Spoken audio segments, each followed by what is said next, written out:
it's Haley Reese, and for today's video I had asked you guys what you wanted to see from me this week, and one of you had asked if I would do a relationship Q&A, and I thought that would actually be a really nice idea, because although I am by no means like a relationship whiz and I do not know the right or wrong thing to do in every situation, I have been in a 5-year relationship and I will be able to give you guys some insightful tips and advice. I went ahead and asked you guys on Twitter. If you don't follow me on Twitter, most of my Q&A questions will come from there, so you can go ahead and follow me there.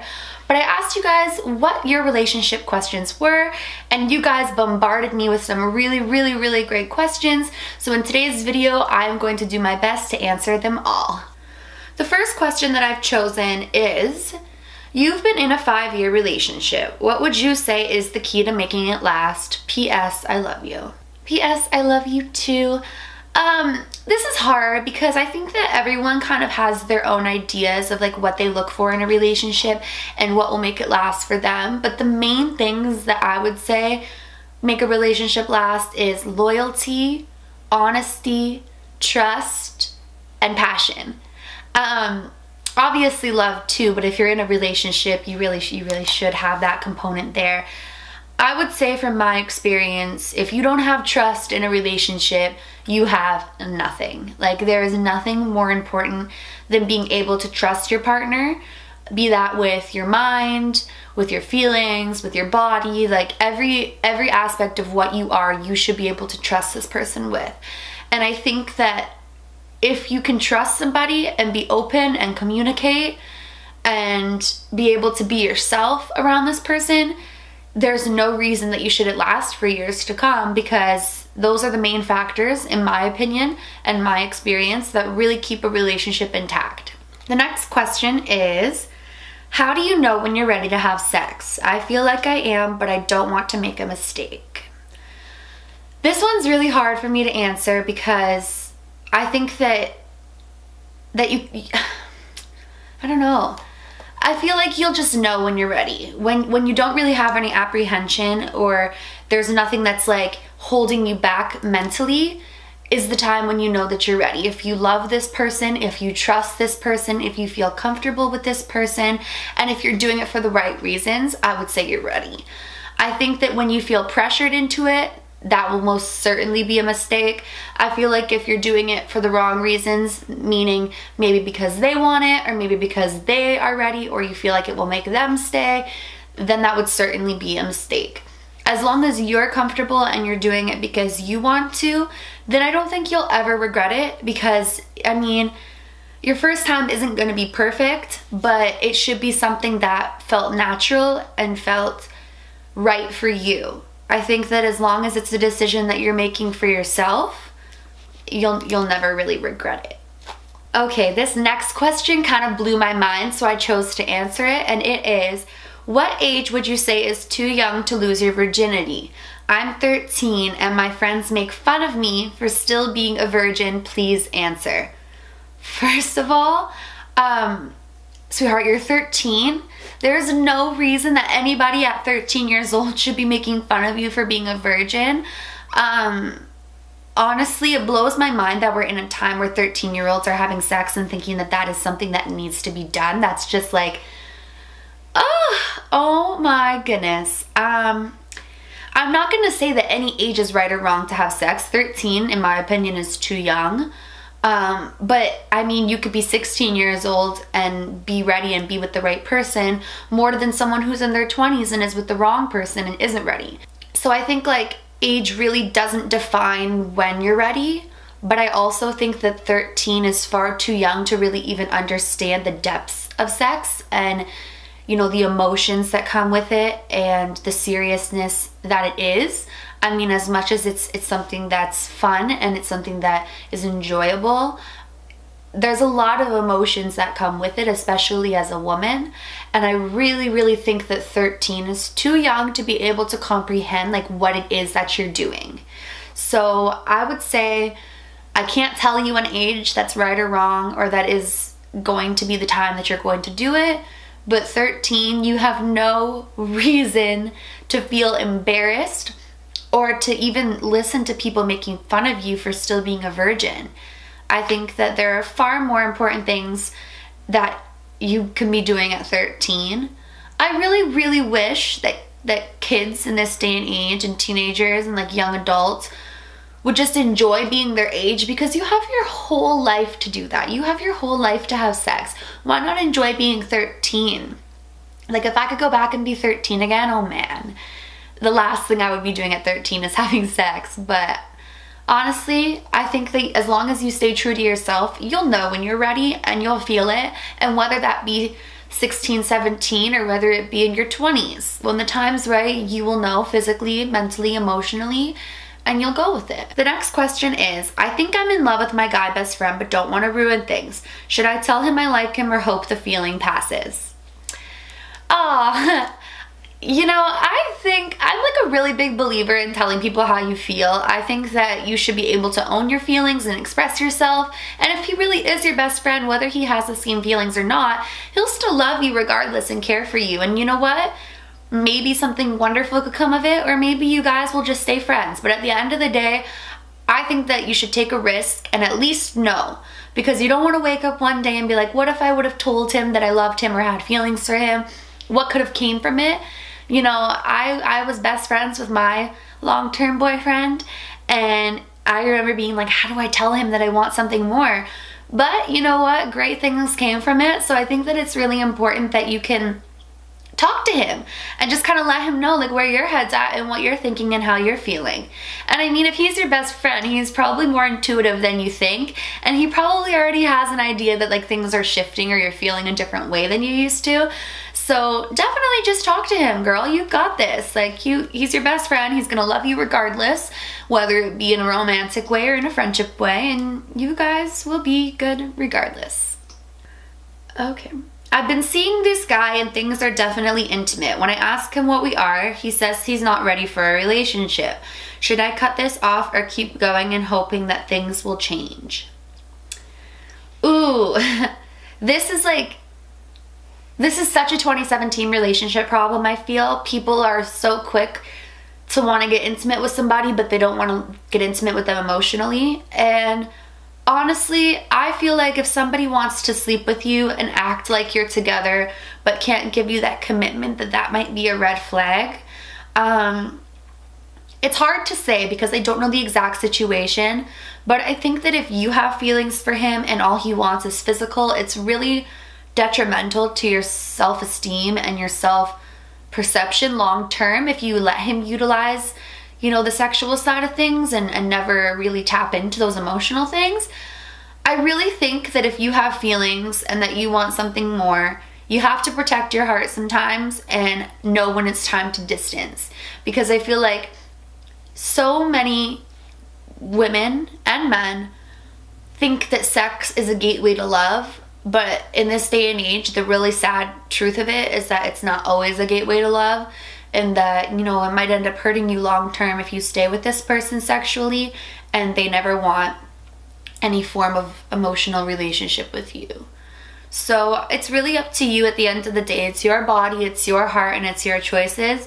But in my opinion, I feel like sometimes you really have to protect your heart and put yourself first. And who knows, maybe by disconnecting with him, he might realize that he really does have feelings for you and he might come back. But if he doesn't, I'm sure that you have so many wonderful things to offer as a woman and as like a relationship, or as far as relationships go, and someone will come across and scoop you up and love you for every way and want to be intimate with you in every single way. So that's my opinion on it. I really hope that things work out for you and you kind of figure out what to do. But I'm here for you, girl. Okay. I've been with my boyfriend for a long time and he is so good to me. I've wanted to have sex with him, but I am so insecure with my body. So I just pretend I'm not ready. What should I do? Okay, first of all, I want you to know that regardless of what you're insecure about with your body, you are beautiful, and I'm sure, actually I know that your boyfriend thinks you're beautiful too. If he's good to you and he loves you and he's with you for all that you are. There is nothing about you that is going to scare him away. There is nothing about your naked body that is anything shy of perfect and beautiful. And if you feel ready, I say do it.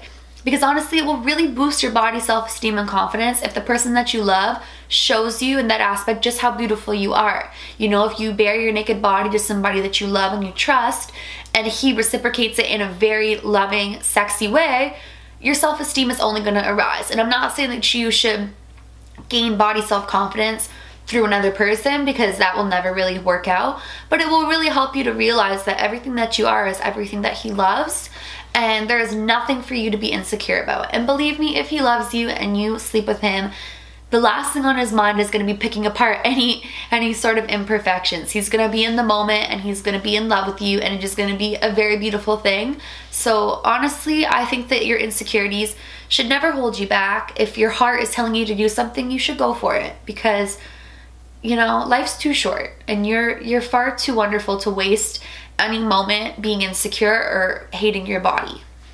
I really like this girl, but I have no money to take her out how she deserves to be. What do you think I should do? Okay, any man watching this video that has made it this far needs to listen up. Women don't need anything with a price tag on it to be happy.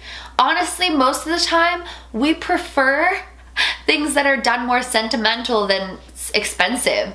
Like, honestly, take her over, maybe make her some food, cook for her, hang out with her, go for a picnic at the park. You know, if you want to give her something nice, give her something sentimental and sweet, like a handwritten card, which is like my personal favorite thing. Or like, you know,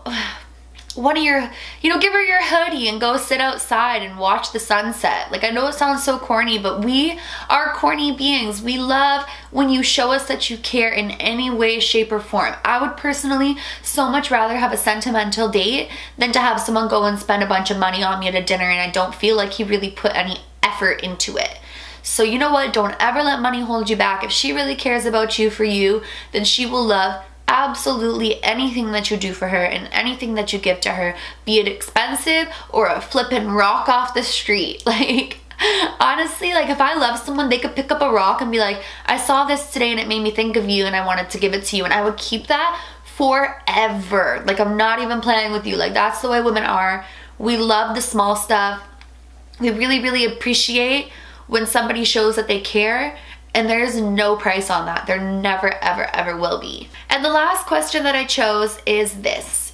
I'm going away to college this year and my boyfriend is staying in our hometown. We really want to stay together. How did you make long distance work? I was in a long distance relationship for probably a good 2 years of my relationship. And I would say it comes back to what I look for in a relationship. And one of the main things that I would really, really say is trust. The very first thing that you have to have if you're going to have a long-term, long-distance relationship is trust. Because you're not going to be with that person every single day and you're going to have separate lives for a little while. Doesn't mean that your lives still don't collide and come together, but it means that you have to trust that the person that you're with can be far away from you and be loyal to you. You have to believe in that, and you can never make a long distance relationship work if there's not, first and foremost, trust. Second of all is welcome to 2017. FaceTime, Skype, whatever you want to use is going to be your best friend, because texting, in my opinion, can only go so far. Being able to see the person and talk to them and kind of have that face-to-face connection, even if it's through the phone, is really, really special. And I think that that's where technology is really amazing, is when distance comes into play. Another thing that I would think about is that you're going to college to create a career for yourself, and that this is going to be temporary. Eventually you'll have a career, you'll be making money, and you guys can move in together. So you gotta look long term if you really want to be with this person, and focus on your schooling and focus on what's going to build your future, and recognize that if somebody wants to be with you, no distance will ever come between that, and I can promise you that. Anybody who says that the distance isn't working isn't really with you for all that you are. Because the only thing that is missing in long distance relationship is the physical aspect. You know, the emotion is still there and the connection is still there. So if somebody really wants to be with you, they'll wait to see you.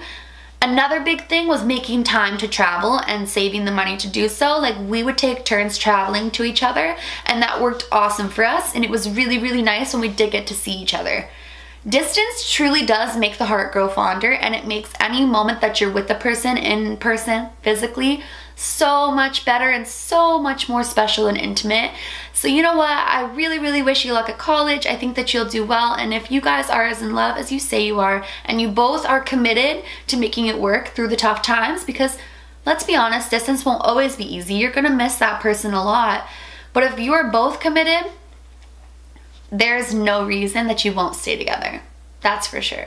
Well guys, that is it for today's Q&A. You guys asked so many really awesome questions and I wish I could have answered more, but if you enjoyed this video, we can definitely do more videos like this. I really enjoyed talking with you guys and being able to give you some sort of like big sister advice.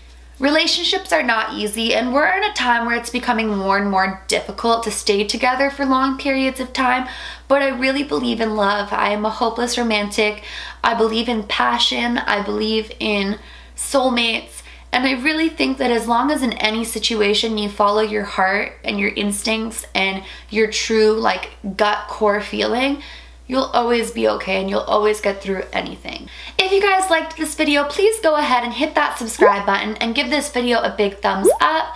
Like I always say, I would really, really appreciate it if you do. Remember, my loves, do all things with kindness, and until next time, love you.